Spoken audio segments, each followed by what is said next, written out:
Assalamualaikum dan selamat kembali ke Domir TV.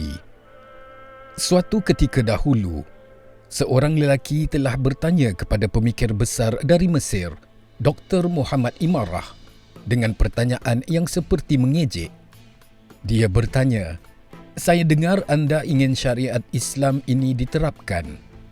Dengan menerapkan sistem perundangan syariah, apakah anda ingin membawa kami mundur ke belakang?"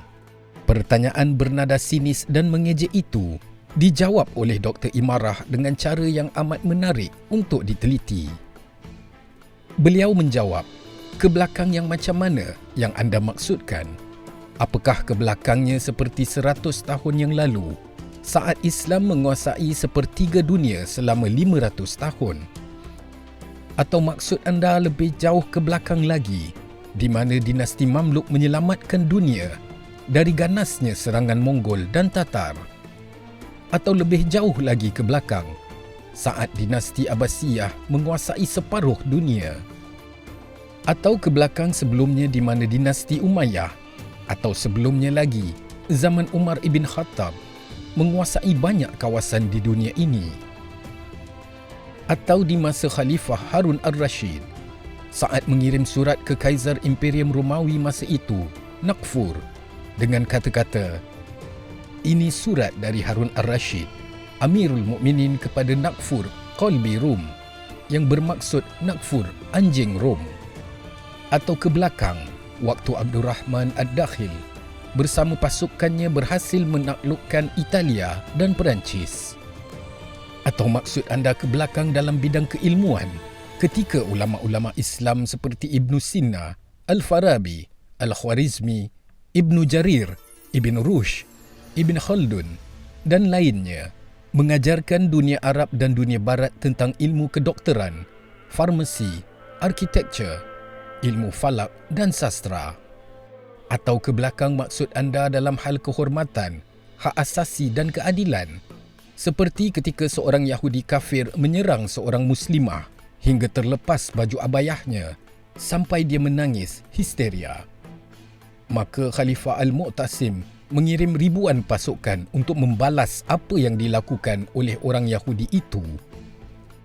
Sementara hari ini, puluhan ribu, bahkan ratusan ribu kaum muslimah diperkosa, diserang, namun tidak ada satu pun pemimpin Islam yang bergerak, tetap diam, tak berbuat apa-apa. Atau ke belakang maksud anda saat kaum muslimah membangunkan universiti pertama di Spanyol yang menggemparkan Eropah, sehingga waktu itu pakaian jubah longgar dari Arab itu menjadi pakaian upacara convocation hingga sekarang di hampir semua universiti dalam dunia, dan di bahagian atasnya yang disebutkan dengan toga, di mana dahulu adalah tempat meletakkan Al-Quran apabila tamat pengajian? Atau maksud anda ke belakang saat Kairo menjadi kota paling indah di dunia, atau ketika $1 dinar Iraq bersamaan dengan $483? Atau maksud anda sewaktu orang-orang melarikan diri dari Eropah yang dilanda kemiskinan dan pergi menuju Alexandria, Mesir untuk kelangsungan hidup? Atau ketika Amerika meminta bantuan Mesir untuk menyelamatkan Eropah dari kelaparan? Mundur ke belakang yang mana yang anda maksudkan? Tanya Dr. Imarah. Lelaki yang bertanya soalan itu hanya diam, membisu. Kita wajib menolak persepsi bahawa sistem syariah adalah sistem perundangan yang mundur dan ke belakang. Kadangkala kita perlu bertegas dalam jawapan, seperti yang dijawab oleh Dr. Muhammad Imarah. Terbukti jelas bahawa tamadun-tamadun Islam yang agung dalam sejarah, seperti Kerajaan Abbasiyah, Al-Andalus dan Uthmaniyah, semuanya tetap mengamalkan sistem syariah berdasarkan Al-Quran, As-Sunnah dan Hadis serta ijma' ulama'. Tetapi empayar-empayar Islam ini tidak pula bertukar menjadi tamadun yang mundur, malah menjadi pemacu peradaban manusia sejagat.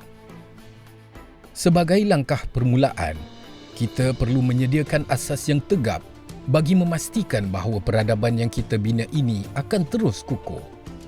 Sejarah membuktikan bahawa cendekiawan Islam seperti Ibn Sina, Ibn Rushd, Ibn Khaldun dan ramai lagi bukan sekadar memberi sumbangan kepada masyarakat kontemporari mereka sahaja, malahan mereka telah mewariskan khazanah serta gedung ilmu yang masih digunakan hari ini.